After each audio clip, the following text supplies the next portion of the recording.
해피 뉴 이어.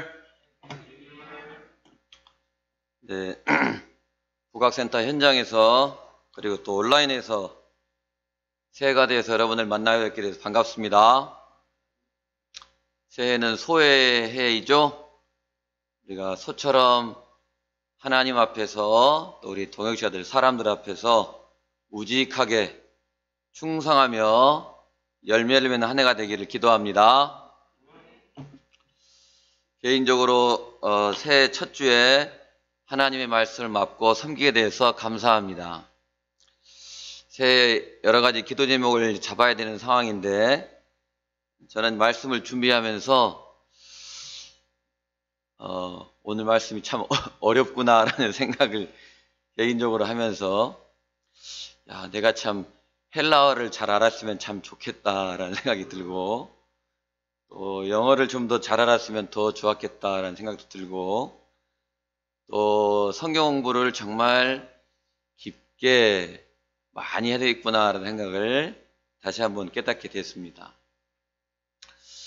저와 여러분들이 하나님 앞에서 새로운 소망과 또 분명한 기도점을 가지고 출발할 수 있기를 기도합니다. 오늘 말씀은 그리스도 안에서 행하라입니다. 요절 말씀 우리 2장 6절 7절 다 같이 한번 읽어보겠습니다. 2장 6절과 7절 시작.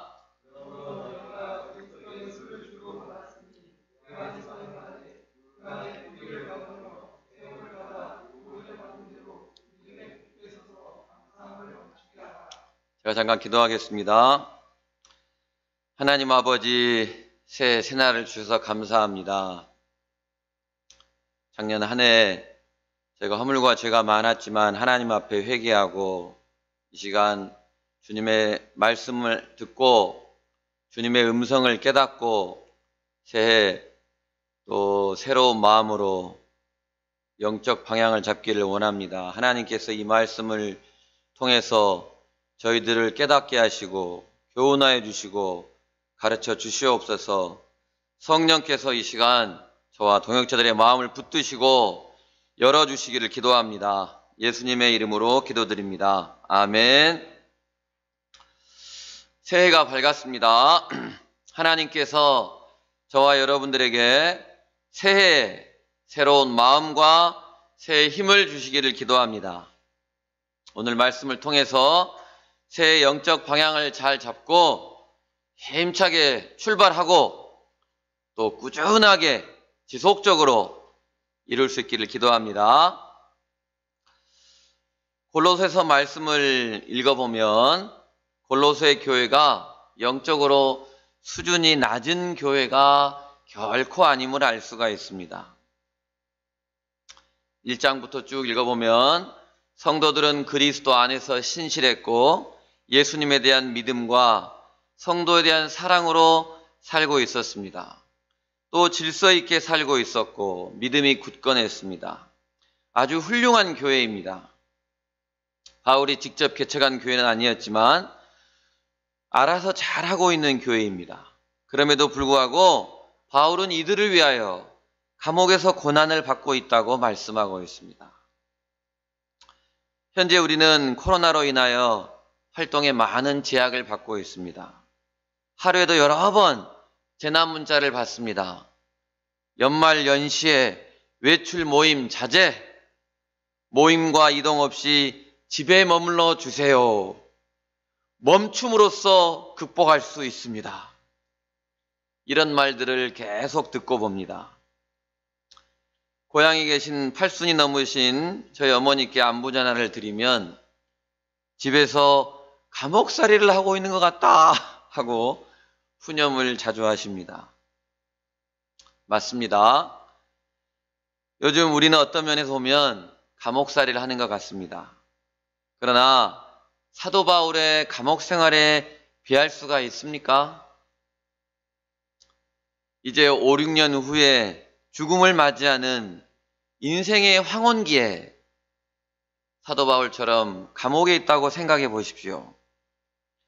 그것도 때로는 자신과 직접 관련도 없고 얼굴도 본 적이 없는 사람들을 위해 감옥에 있다면 여러분 같으면 어떤 느낌이 들겠습니까? 바울은 골로새와 라오디아에 있는 성도들이 자신의 이런 마음과 수고를 알기를 원했습니다. 1장 제일 마지막 1장 29절과 우리 2장 1절을 한번 보겠습니다. 1장 29절, 2장 1절. 자, 다 같이 한번 읽어보겠습니다. 1장 29절과 2장 1절 시작.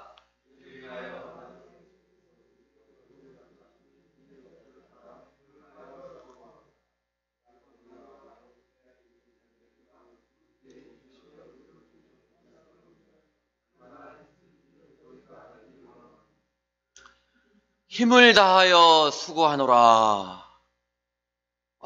얼마나 힘쓰는지를 너희가 알기를 원하노니. 여기서 힘을 다하여 수고한다, 힘쓴다는 말은 노력을 한다, 이 정도의 말이 아닙니다. 헬라어 원어로 보면 아고니조 메노스, 제가 헬라어를 몰라서 양해 부탁드립니다. 아고니조 메노스, 또 아고나라고 여러분 쓰여 있습니다. 두 단어 모두 아곤이라는 말에서 파생한 말인데, 이 아곤이란 말은 갈등, 투쟁, 경쟁이라는 뜻입니다. 고대 그리스에서 올림픽과 같은 운동 경기에서 쓰여진 말인데, 시합이 너무나 격렬해서 가장 강하다고 하는 사람들조차도 쓰러지고 심지어 죽었습니다.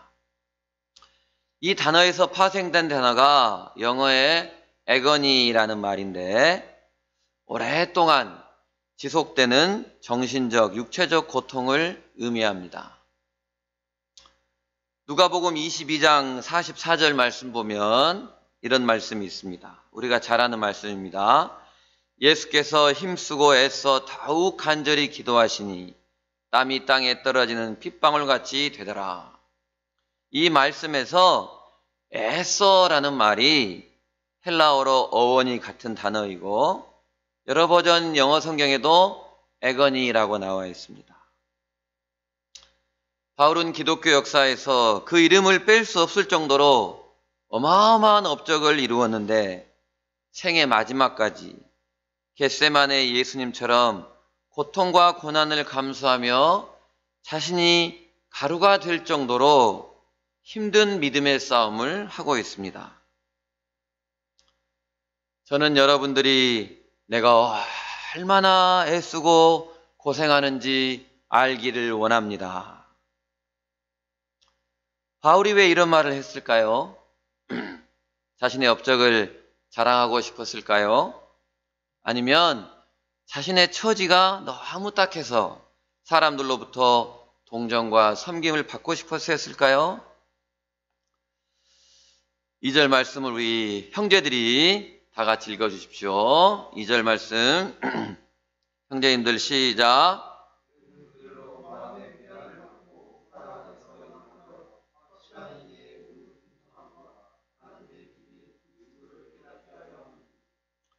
바울은 바르지 못한 세상의 가르침으로 인해 흔들리고 있는 성도들이 바울의 삶을 보면서 복음적인 삶은 바로 저런 것이구나, 예수 그리스도의 고난에 동참한다는 것은 바로 저것이구나 하고 느끼면서 위로받기를 원했습니다. 그들이 모두 사랑으로 결속되기를 원했습니다. 무엇보다 그들이 그리스도를 이해하고 깨닫고 알기를 원했습니다. 2절 여러분 가운데부터 보면 확실한 이해의 모든 풍성함과 이렇게 부분의 말이 사실 우리 한글 성경의 버전으로는 좀 이해하기가 어렵습니다. 저만 그런가요? 새번역 성경을 보면 그 부분이 이렇게 나와 있습니다. 깨달음에서 생기는 충만한 확신의 모든 풍요에 이르고 하나님의 비밀인 그리스도를 온전히 알게 하려는 것입니다. 바울은 골로새 성도들이 그리스도를 깨닫고 이해하는 것에 부유하고 풍요해지기를 원하고 있습니다. 하나님의 비밀인 그리스도를 온전히 알기를 원하고 있습니다. 여기서 깨닫는다, 안다라는 말은 원어로 보면 간접적인 접촉이 아니라 직접적인 접촉을 통한 지식, 또 추상적이고 이론적인 지식이 아니라 개인의 경험적인 지식을 의미할 때 쓰이는 말입니다. 신앙생활을 하는 많은 사람들이 한때는 흥분과 감격에 사로잡히고 열정에 붙들리다가도 시간이 지나면서 신앙생활에 빈곤을 느낄 때가 많이 있습니다. 성경을 읽고 또 말씀을 들어도 지루하고 몸이 건조해지기 쉽습니다. 어떤 말씀을 들어도 다 아는 내용, 뻔한 것 같아서 재미있게 느껴지지 않기도 합니다. 은혜로운 간증을 들어도 나와는 상관없는 일이야 라고 생각을 하기도 합니다. 신앙생활은 지금까지 이 정도 했으니 이제는 다른 일에 마음을 쏟고 시간과 노력을 드리고 싶습니다. 세상의 성공과 돈으로 풍부해지고 세상에서 잘 되는 자녀들이 충만해지기를 원합니다. 믿음의 풍요함, 그리스도를 알고 깨닫는 충만함이 사라지고 이런 신앙의 빈곤을 느끼는 이유가 무엇일까요? 이는 예수 그리스도를 깊이 깨닫지 못하기 때문입니다. 예수 그리스도에 대한 나의 지식과 알미, 이론적이고 피상적이기 때문입니다. 예수 그리스도를 깨닫고 이해하고 아는 것은 초신자들에게 해당되는 것이 아닙니다. 골로새 성도들은 신앙의 초보자들이 결코 아니었습니다. 그들은 수준 높은 믿음의 사람들이었습니다. 그럼에도 불구하고 바울이 감옥에 갇히는 고난을 받으면서까지 자신의 삶을 통해서 그들을 위해 날마다 기도하며 골로새 성도들에게 예수 그리스도를 깨닫는 것에 부유해지고 풍요해지세요. 그리스도를 인격적으로 하세요. 라고 권면하고 있는 이유는 무엇일까요? 그것은 그리스도는 하나님의 비밀, God's mystery, 하나님의 신비이기 때문입니다. 이 비밀은 만세와 만대로부터 감춰졌던 것인데 이제 그의 성도들에게 육신의 모습으로 나타났습니다. 어떻게 말씀이신 하나님이 육신이 되어 우리 가운데 거하실 수 있을까? 어떻게 죽은 자가 다시 살아날 수 있을까? 아무리 생각을 해봐도 이해할 수 없는 일, 너무나 놀랍고 신비한 일이 실제로 일어났습니다. 3절 말씀을 보겠습니다. 우리 3절 말씀을 자매님들께서 읽어주시겠습니다. 3절 시작.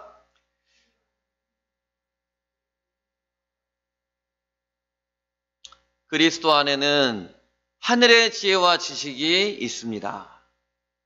창조에 대한 지혜와 지식, 구원에 대한 지혜와 지식, 영원한 생명과 영원한 죽음에 대한 지혜와 지식이 있습니다. 또한 그리스도 안에는 이 땅의 삶을 위한 지혜와 지식도 있습니다. 축복과 저주에 대한 지혜와 지식, 인간관계에 대한 지혜와 지식, 직장 생활에 대한 지혜와 지식, 결혼에 대한 지혜와 지식, 자녀 양육에 대한 지혜와 지식, 돈에 대한 지혜와 지식, 코로나 시대에 살아가야 하는 지혜와 지식도 있습니다. 그리스도 안에는 지혜와 지식의 보화가 없는 게 없습니다. 지구상에는 광물학적으로 분류되는 광물의 수는 2천여 종에 이른다고 합니다. 그런데 그 중에서 보석의 종류는 90여 종이고 실제로 보석 시장에서 거래가 되는 보석은 20여 종이라고 합니다. 이 많은 것 중에서 우리가 때로는 금덩이 한 개만 있어도 팔자를 고칠 수가 있습니다. 그런데 그리스도 예수님 안에는 모든 보화가 있다고 하니 이 얼마나 놀라운 일입니까? 새해에는 저와 여러분들이 하나님의 비밀인 그리스도를 다 깊이 깨닫고 더 많이 알기를 기도합니다. 그리스도 안에서 지혜와 지식의 보화를 많이 발견해서 영육간에 풍성한 자가 되기를 기도합니다. 그리고 빈곤한 영혼들이 하나님의 비밀인 그리스도를 깨닫고 지혜와 지식의 보화를 얻도록 우리도 바울처럼 날마다 기도하며 힘을 다하고 수고하며 그리스도의 고난에 동참하기를 기도합니다. 6절 말씀을 다 같이 읽겠습니다. 6절 말씀 시작.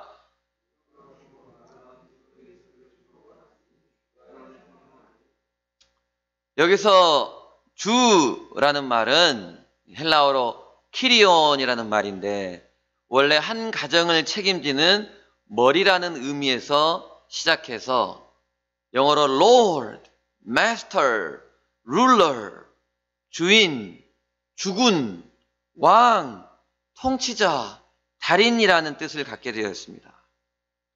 그러므로 그리스도 예수를 주로 받았다는 말은 예수님이 나의 머리, 나의 주인, 나의 주군, 나의 왕이시고 나는 예수님의 손발이요, 종이요, 부하라는 의미입니다. 예수님과 나와의 관계를 분명하게 설정하고 있습니다. 그러므로 그리스도 예수를 주로 받은 사람은 그 안에서 행해야 합니다. 이 행한다는 말은 이 헬라어로 페리페이테이트인데 주변을 걷는다라는 뜻에서 시작해서 매일 여기저기 걸어 다니듯이 살아간다, 생활한다라는 뜻입니다. 그러므로 그 안에서 행한다는 말은 예수님을 중심에 두고 길 대신 예수님 안에서 생활하는 것을 말합니다. 우리들은 늘 직장과 집, 시장, 캠퍼스를 왔다 갔다 합니다. 학생들은 학교를 다닙니다. 때로는 여행을 다니기도 하고 캠핑을 다니기도 하고 요즘에는 집에서 어슬렁어슬렁 다닙니다. 우리가 어디를 다니든 무엇을 하든 예수님 안에서 벗어나지 않아야 합니다. 물고기가 물 밖으로 나가면 죽는 것처럼 그리스도 예수를 주로 영접한 사람들은 그리스도 밖으로 나가면 위험에 빠진다는 것을 알고 예수님 안에서 살아가야 합니다. 7절 말씀도 우리 다 같이 한번 읽어볼까요? 7절 말씀 시작.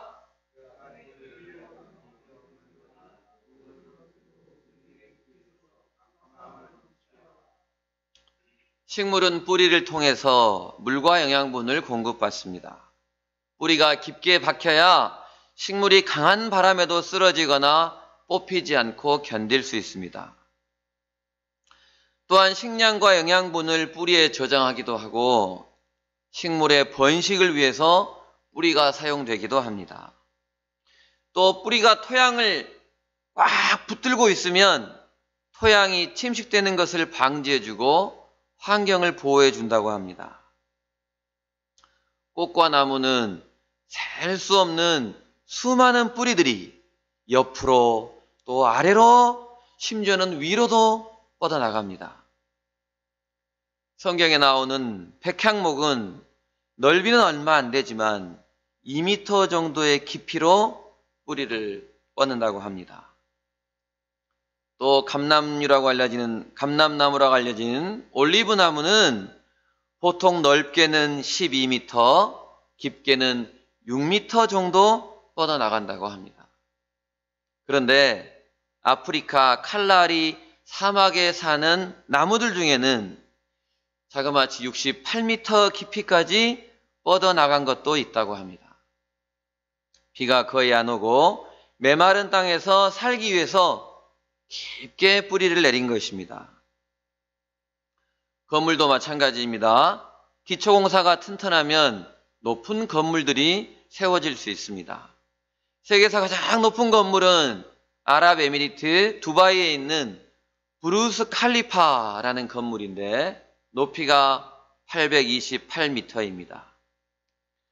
우리나라 삼성물산이 건설했다고 알려져 있는데 지하 안반층까지 약 50m 깊이까지 판 다음에 지름 1.8m의 철근 콘크리트 파일을 194개를 박았다고 합니다. 건물이 움직이거나 기울일 수 있는 근원을 완전히 제거하고 기초를 튼튼하게 하는 것입니다. 눈에 보이는 것은 식물의 줄기와 가지, 아름다운 꽃입니다. 하늘을 찌를 듯한 웅장한 건물입니다. 그러나 눈에 보이지 않는 뿌리가 작용하지 않으면 백향목과 같은 아름다운 백합과 같은 아름다운 꽃, 또 백향목과 같은 튼튼한 나무, 올리브와 같이 많은 열매를 맺는 나무도 말라 죽어버리고 맙니다. 눈에 보이지 않는 기초공사를 대충 하면 멋있고 웅장한 건물들이 어느 순간 순식간에 무너지고 맙니다. 7절 말씀 끝에 있는 이 넘치게 한다라는 말이 있는데 이 넘치게 하라는 말은 원래 강물이 제방을 넘어서 소위 범람에서 흐르는 것에서 유래했습니다. 강물이 넘쳐 흐르면 여러분 어떻게 될까요? 고대 이집트 문명은 오랫동안 번성했는데 그 이유가 나일강의 범람 때문이라고 학자들은 말하고 있습니다. 강이 범람하면 집과 건물이 잠겨서 어떻게 살 수 있는가 하는 여러분 생각이 들겠지만 오늘날 우리나라가 아니라 고대 이집트 농경 시대에는 다릅니다. 해마다 우기가 시작되는 6월쯤에 범람해서 9월경에 범람한 강물이 빠지면 강 양쪽에 너비 10km 정도의 비옥한 땅이 형성되었다고 합니다.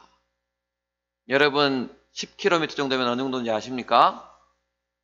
여기 국민대학교에서 기름역까지가 4.1km입니다.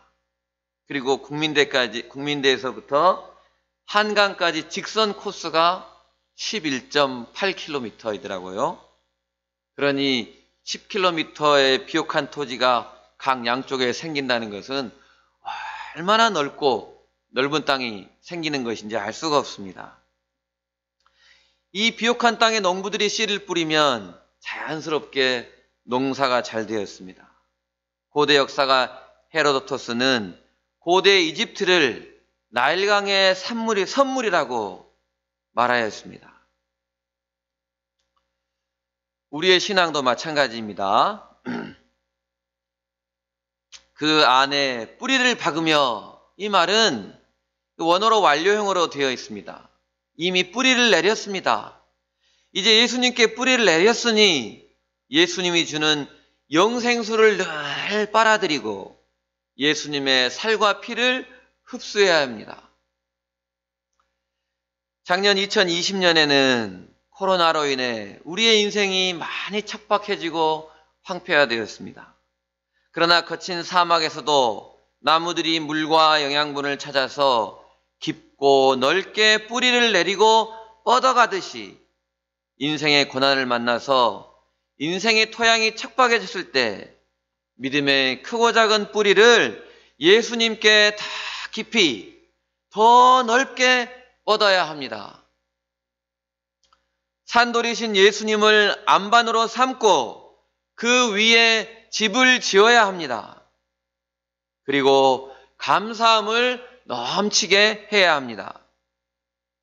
감사의 강물이 넘쳐 흐르면 내 자신은 말할 것도 없고 내가 속한 가정과 교회와 직장과 캠퍼스, 내 주변에 척박한 땅을 영적으로 비옥하게 만듭니다.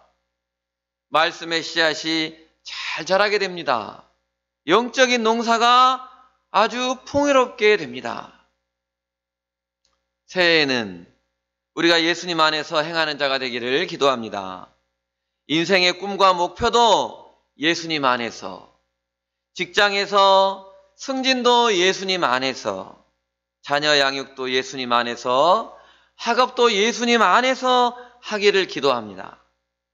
예수님께 더 넓게, 더 깊이 뿌리를 내리고 예수님 위에 크고 튼튼한 믿음의 집을 짓기를 기도합니다. 코로나로 힘든 시기에도 범사에 감사함으로 감사의 강물이 넘쳐 흐르기를 기도합니다. 8절 말씀을 보겠습니다. 8절 말씀을 우리 형제님들이 읽어주시겠습니다. 8절 말씀 시작.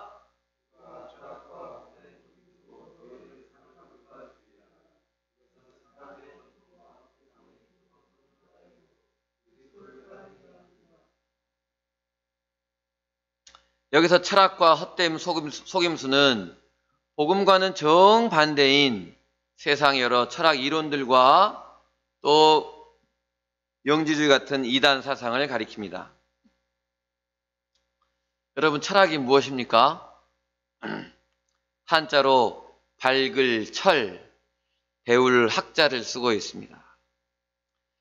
이것도 여러분 헬라어 원어로 보니까 자꾸 죄송합니다, 여러분. 제가 대단히 유식한지인데 보이는 것 같지 모르는데 굉장히 저는 헬라어를 전혀 모릅니다. 그런데 이 헬라어 원어를 보니까 필라소피아스라고 여러분 나와 있는데 우리가 중고등학교 때 한 번씩은 들어봤던 말입니다. 필로스는 친구, friend란 뜻이고 소피아스는 지혜, wisdom이라는 뜻입니다. 한마디로 지혜의 친구, 지혜를 사랑하는 사람이라는 뜻이 이 철학이라는 뜻입니다. 세상에는 많은 철학이 있습니다. 고대 탈레스의 자연 철학에서부터 시작해서 소크라테스, 아리스토텔레스, 플라톤을 거쳐서 오늘날 포스트 모더니즘까지 형이상학과 인식론과 윤리학 등등, 그리고 그 속에서도 수많은 철학의 사조가 있습니다. 또한 미아리곡에 있는 수많은 점집과 공생하는 철학, 그리고 나만의 개똥 철학까지 각각의 철학대로 존재의 문제와 지식의 문제와 실천의 문제를 다루며 세계관과 인생관을 가지고 있습니다. 이런 세상 철학과 헛된 속임수는 아주 교묘한 말, 또 유혹하는 말로 때로 믿음의 사람들을 속이려고 합니다. 보이지 아니하는 하나님의 형상이시오, 모든 피조물보다 먼저 나신 예수님께서 만물을 창조하시고 만물이 다 그로 말미암고 그를 위하여 창조되었다 하는 복음을 세상 철학은 인정하지 않습니다. 겉으로는 복음인 것처럼 행세하나 세상의 여러 종교를 혼합하고 인간의 자아를 앞세우기도 합니다. 구원이 믿음에 있지 않고 신비한 영적 지식을 통해 가능하다고 주장합니다. 신비한 영적 지식, 다른 사람들은 모르는 나만이 아는 특별한 지식을 가진 사람이 되어야 한다고 주장하는 세상 종교의 말은 듣기에 따라서는 얼마나 여러분 매력적입니까? 자아의 완성을 이루어야 한다는 그들의 논리는 인간적으로 얼마나 매력적이고 또 그럴듯하게 들립니까? 그런데 바울은 이것은 사람의 전통과 세상의 초등학문을 따름이요 그리스도를 따름이 아니니라 하고 분명하게 못 받고 있습니다. 세상의 초등학문이란 The Principles of the World로서 세상의 원리입니다. 세상 철학과 헛된 속임수는 결국 사람과 세상으로 귀결됩니다. 하나님과 이웃을 사랑하는 것 대신 나를 사랑하고 하나님의 지혜 대신 세상의 지혜를 따르게 만듭니다. 그런데 이런 일이 어디 세상 철학과 헛된 속임수에만 있습니까?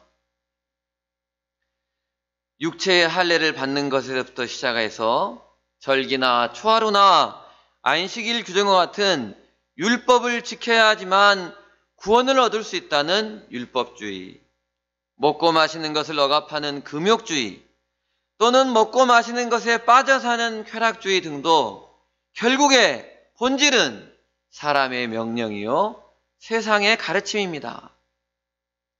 사람의 전통과 명령, 세상의 가르침은 결국 한때 쓰이고는 없어지는 것들입니다.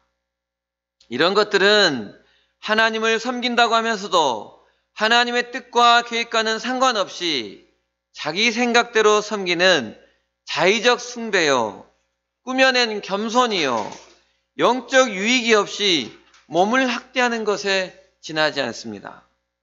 결코 그리스도를 따르는 것이 아닙니다. 골로새 성도들과 오늘날 우리들은 과거 하나님께 범죄했고 육체의 무할례로 하나님과 함께 할 수 없는 자들이었습니다. 나름대로 자신만의 철학으로 고상하게 산다고 하였지만 결국 육체와 마음이 원하는 대로 무정하고 무자비하고 미워하고 살인하고 간음하며 먹고 마시며 살았습니다. 그러나 하나님께서 세상을 이처럼 사랑하셔서 독생자를 주셨습니다. 말씀이 육신이 되어 우리 가운데 거하셨습니다. 예수님은 우리와 똑같은 육신을 입으셨지만 그 안에는 신성이 충만하였습니다. 살아계신 하나님의 말씀을 선포하셨습니다. 자연 만물을 다스리셨습니다. 병든 자를 고치시고 귀신을 내쫓으시고 죽은 자도 다시 살리셨습니다. 하나님만이 하실 수 있는 신성한 능력을 나타내셨습니다. 그러나 마지막 순간에는 하나님의 능력을 모두 내려놓으시고 십자가에서 죽으셨습니다. 왜입니까? 신성의 충만함이 다 사라졌기 때문인가요? 바로 범죄와 육체의 무할례로 죽었던 죄인들을 살리시고 또 우리의 모든 죄를 사하시기 위해서입니다. 너희가 세례로 그리스도와 함께 장사되고 또 죽은 자들 가운데서 그를 일으키신 하나님의 역사를 믿음으로 말미암아 그 안에서 함께 일으키심을 받았느니라. 하나님은 우리를 거스르고 불리하게 하는 모든 것들을 제하여 버리사 십자가에 못 박으셨습니다. 원수의 마귀의 조종을 받던 세상 통치자들과 권세들을 무장해제시키셨습니다. 그들을 그리스도의 개선 행진에 포로로 내세우시고 만 백성의 구경거리로 삼으셨습니다. 예수님의 십자가가 그들을 이기셨습니다. 예수님의 십자가는 승리의 십자가입니다. 예수님의 십자가는 사람의 전통과 명령, 세상의 원리를 따르는 자들을 하나님께 돌아오게 하는 능력이 있습니다. 십자가로 이기신 예수님만이 모든 통치자와 권세의 머리이십니다. 그리스도 예수를 주로 받은 신자들은 십자가로 이기신 예수님을 머리로 삼고 붙들어야 합니다.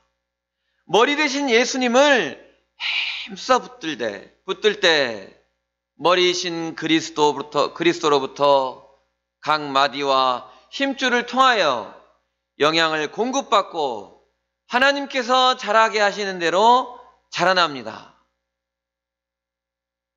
여러분, 우리의 머리는 무엇입니까? 나의 자아, 나의 철학, 세상 철학의 가치관과 세계관입니까? 코로나로 인해 모든 형식과 규범을 준수할 수 없는 이때, 예배도 온라인으로 드려야 하는 이 상황에서 신앙의 본질, 믿음의 본질은 무엇입니까? 우리는 자녀를 키울 때, 또 양들을 도울 때, 이제는 우리 애가, 양이 머리가 커서 부모의 말, 목자의 말을 듣지 않는다고 푸념할 때가 간혹 있습니다. 자신들의 자아, 자신만의 철학이 생겨서 타인의 말을 들으려고 하지 않습니다. 그런데 곰곰이 생각해 보면 자녀들만, 양들만 그런 것이 아닙니다. 우리들도 목자라고 하고 있지만 머리가 커져서 또 머리가 컸다고 머리 대신 예수님의 말씀을 들으려고 하지 않을 때가 얼마나 많습니까? 예수님은 우리의 머리가 되시지만 십자가에서 우리를 위해 죽으시며 머리를 숙이셨습니다. 우리가 나의 자아, 나의 철학, 세상 철학을 붙들지 말고 십자가에서 죽으신 예수님을 우리의 머리로 굳게 붙들기를 기도합니다. 작년 한 해 저는 많은 우여곡절을 겪었습니다. 작년 초부터 학원의 학생들이 빠져나가기 시작하면서 저는 학원 문을 닫아야 되는 것은 아닌가 하는 생각에 걱정과 염려가 많이 들어왔습니다. 게다가 수학 수업이 중구난방으로 이루어지는 것 같고 실제로 학생과 학부모들의 크고 작은 불만으로 인해서 그리고 학생들이 또 빠져나가면서 고민이 컸습니다. 제가 수학 선생님에게 직간접적으로 조언을 해도 나아지지가 않았습니다. 구조적인 문제도 많이 있었습니다. 그러던 어느 날 수학 선생님이 7월 25일까지만 근무하고 그만두시겠다고 하셨습니다. 제가 회개하고 믿음으로 하면 수학 수업이 부흥이 될 것입니다. 믿으세요. 라고 하면서 붙잡았지만 그 선생님은 저의 조언은 참 감사하고 또 맞는 말인데 솔직히 저는 믿음이 없습니다. 자신도 없습니다. 라고 하면서 그만두었습니다. 저는 이 선생님에게 최선을 다하고 신의를 지킨 것 같아서 아쉬움은 없었지만 앞으로 수학 파트를 어떻게 해야 할까, 학원을 어떻게 운영해야 될까 고민이 많았습니다. 역량도 안 되는데 괜한 욕심을 부린 것은 아닌가 하는 생각도 들었습니다. 어떤 선생님을 새로 뽑아야 할 것인가, 기왕이면 남들이 잘 안 하는 영재교육도 하고 고3도 가르칠 수 있는 최고의 선생님을 뽑고 싶은데 수학 수업의 위기를 막을 수 있는 선생님이면 더더욱 좋겠는데 학원계의 생리상 돈도 안 되는 곳에 누가 올까 싶었습니다.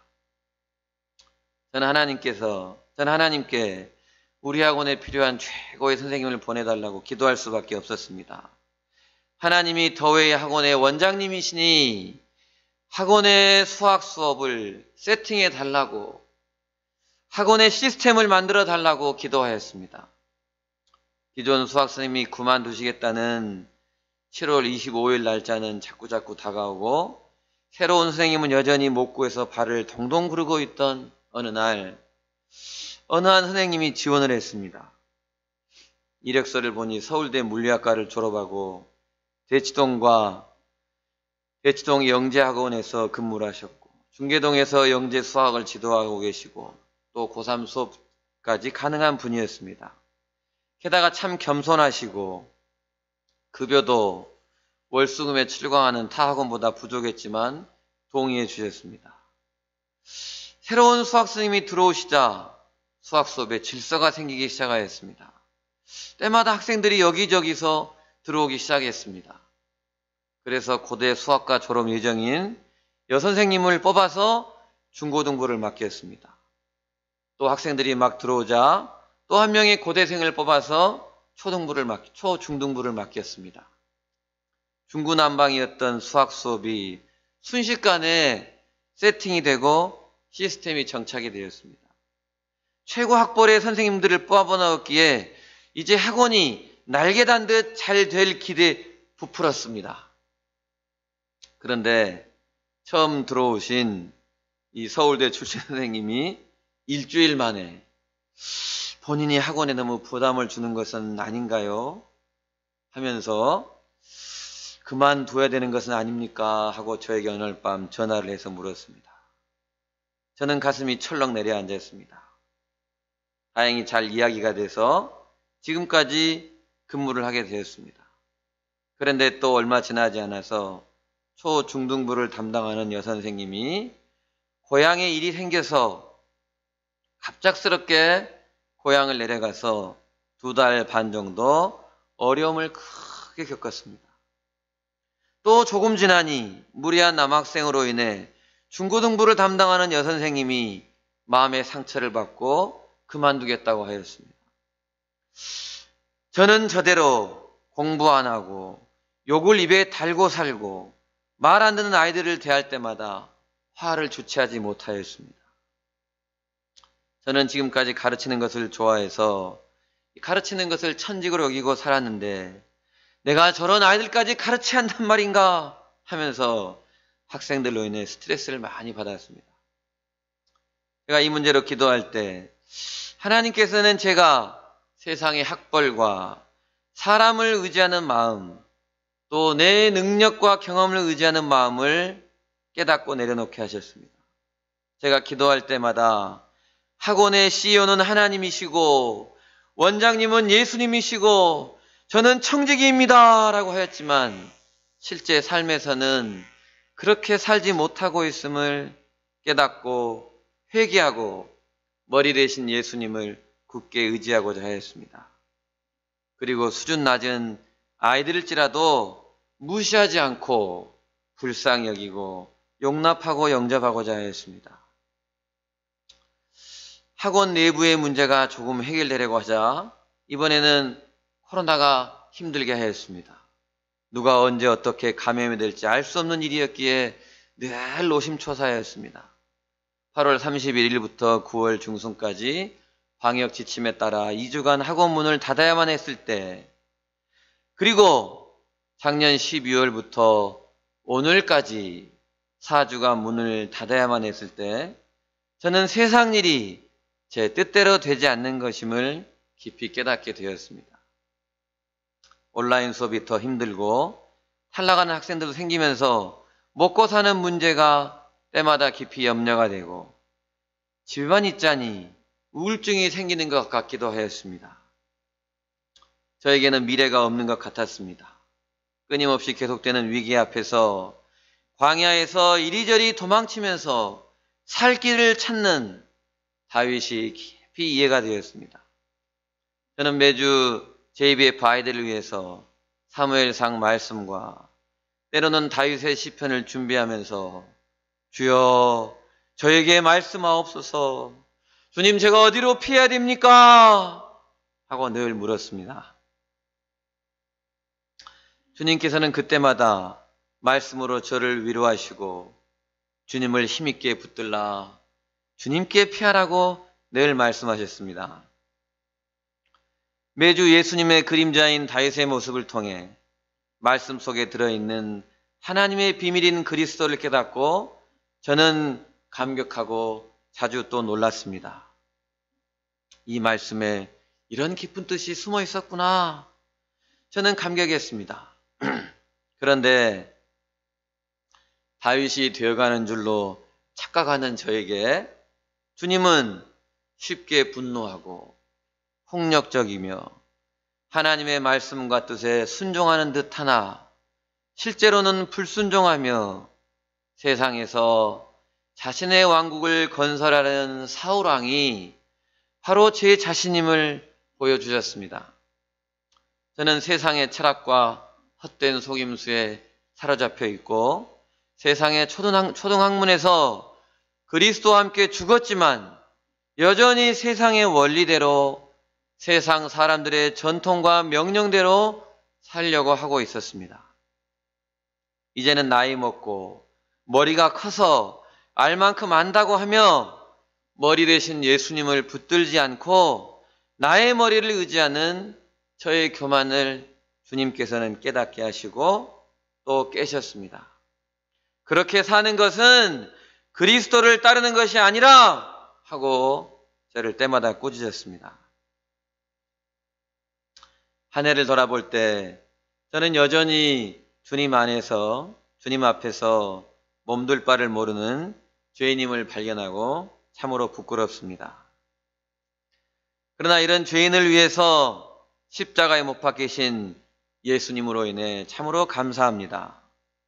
저를 예수님과 함께 살리시고 저의 모든 죄를 사하시고 저를 거스르고 불리하게 하는 모든 율법을 못 박으시고 십자가로 그들을 이기게 하신 예수님께 참으로 감사합니다.